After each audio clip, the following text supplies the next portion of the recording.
લક્ષ્ય ન્યૂઝ, એક નજર, એક લક્ષ્ય. સુરેન્દ્રનગર જિલ્લા પંચાયતના ભાજપના સદસ્ય રાજુભાઈ કરપડાએ મુખ્યમંત્રી શ્રી ભૂપેન્દ્રભાઈ પટેલ સહિત રાજ્ય સરકારનો આભાર વ્યક્ત કર્યો. રિપોર્ટર દેવમ ત્રિવેદી, સુરેન્દ્રનગર. નમસ્કાર સાથીઓ, જય કિસાન. હાલ વરસાદ ખેંચાવાના કારણે ખેડૂતોમાં એક ચિંતા વ્યાપી છે કે ખરેખર સમયસર વાવણી નહીં થાય તો શું કરીશું. પશુપાલકોમાં પણ ચિંતા છે કે તમામ તળાવ અને ચેકડેમોની અંદર પાણી ખાલી થયા છે, તમામ જળાશયો આજે સુકાયા છે. એ સમયે અમારા મૂળી તાલુકો, થાનગઢ તાલુકો અને સુરેન્દ્રનગર જિલ્લાના ખેડૂતોની જે રજૂઆત હતી કે ખરેખર સૌની યોજના લિંક 3માં પાણી છોડવામાં આવે તો મૂળી તાલુકો અને થાનગઢ તાલુકાના તળાવ તેમજ ચેકડેમ ભરી શકાય, ખેડૂતો સમયસર વાવણી કરી શકે તો સારું ઉત્પાદન લઈ શકે, પશુપાલકો ઘાસચારો વાવી શકે જો તળાવ અને ચેકડેમ ભરાય તો. ગઈકાલે માન્ય મુખ્યમંત્રી શ્રી ભૂપેન્દ્રભાઈ પટેલ અને માન્ય મંત્રી શ્રી ઈશ્વરસિંહ પટેલને આ મુદ્દે અમે રજૂઆત કરી.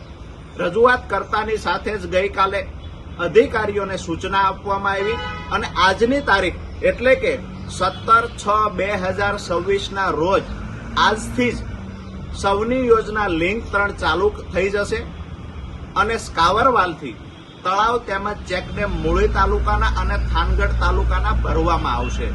આ તકે ખાસ કરી માન્ય મંત્રીશ્રીનો હું મૂળી અને થાનગઢના ખેડૂતો વતી હૃદયથી આભાર વ્યક્ત કરું છું. ખેડૂતોને સમયસર વાવણી થઈ શકશે, પશુપાલકોને પશુઓ માટે ઘાસચારાનું વાવેતર થઈ શકશે અને ખેડૂત સારું ઉત્પાદન લઈ શકશે. એટલે તમામ ખેડૂતો વતી ફરીથી માન્ય મંત્રીશ્રીનો આભાર માનું છું અને જ્યારે પણ જરૂર પડે ત્યારે સિંચાઈના પાણી મુદ્દે આગામી દિવસોમાં પણ જ્યારે પણ જરૂર પડશે ત્યારે મંત્રીશ્રી અને મુખ્યમંત્રીશ્રી કાયમી ધોરણે સહયોગ આપતા રહેશે એ પણ ખાતરી આપી છે. આભાર. જય કિસાન. ખેડૂતોને આજે સાંજે સાપકડા ગામ, તાલુકો હળવદ, જિલ્લો મોરબી, જે આ ગામના ખેડૂતો છે એ અગાઉની જે લાઈન હતી લાઈન માટેની લડત હાલતી હતી, એમાં પોલીસની ચોકીઓ નખાઈ ગયેલી હતી. ત્યારે પાલભાઈ આંબલિયા અને જિગ્નેશભાઈ મેવાણી બંને આવેલા અને સાપકડામાં ખેડૂતો માટેની લડતમાં સહભાગી થયેલા. સહભાગી થઈ અને આ ચોકીઓ પણ ઉઠાવી લેવામાં આવી હતી અને 2 દિવસમાં ઓછામાં ઓછા 32 લાખથી 50 લાખ સુધીના જે ખેડૂતોના ખાતામાં એક વીજ ટાવરના પૈસા નાખવામાં શરૂઆત થઈ ગઈ છે. પૈસા નાખી દીધા છે કંપનીએ.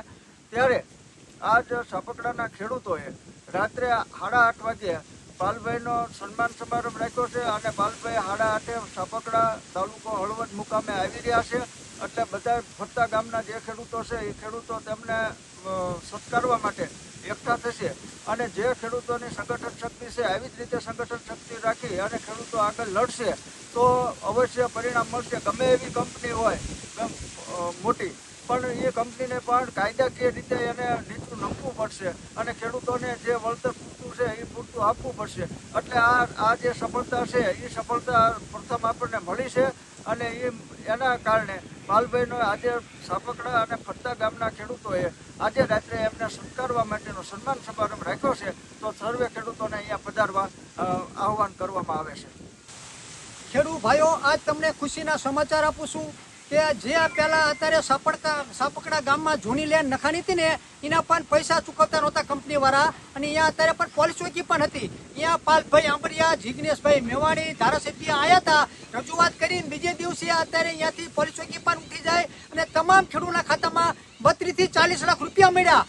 ચારે મળ્યા, ખેડૂતની એકતા હતી તારે. અત્યારે સાપકડા ગામના ખેડૂએ તમામે પાલભાઈનો સાંજે 8 વાગ્યે સભા રાખેલી છે અને પાલભાઈનું સમારંભ રાખેલો છે. એટલે અત્યારે સાંજે 8 વાગ્યે પાલભાઈ આવે છે સાપકડા ગામે અને તમામ આજુબાજુના ગામડાને ખેડૂતોને આહવાન કરું છું કે તમામ ખેડૂતો સાંજે 8 વાગ્યે સાપકડા ગામમાં પાલભાઈની મિટિંગ સાપકડા ગામે રાખેલી છે અને તમામ ખેડૂત અને પધારવાની મારી નમ્ર વિનંતી છે.